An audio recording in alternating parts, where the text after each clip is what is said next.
அவனுக்கு சொல்லிடு, நான் வந்துகிட்டு இருக்கேன். என்னோட கத்திக்காகவோ என்னோட KGF-க்காகவோ. Shot. Sunoj Kalu comes in. Attendance register ചെയ്യുന്നു അദ്ദേഹത്തിന്റെ പേര് സ്കോർ ബോർഡിലേക്ക്. 600 രൂപത്തിൽ കല്ലു. Oh, shot. That is a big shot. A stylish shot from Sunoj Kalu. ഇന്നേ ദിനത്തിൽ വരാനിരിക്കുന്ന വർണ്ണ കാഴ്ചകൾക്ക് മുമ്പ് സുനോജ് കല്ലുവിന്റെ വകയൊരു വെടിക്കെട്ട്.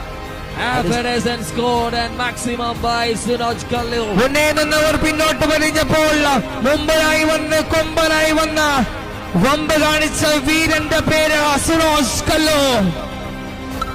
വേഗതയൊന്നും പാലക്കാടിന്റെ ബാറ്റിംഗ് ചൂടുകൾക്ക് പ്രസക്തിയില്ല. മറ്റ് ബോളേഴ്സ് എറിഞ്ഞാൽ അടിയുറപ്പാണ് പാലക്കാടൻ ബാറ്റേഴ്സിന് മുമ്പിൽ എന്ന് ഒരുപാട് മത്സരം തെളിയിക്കുന്നു.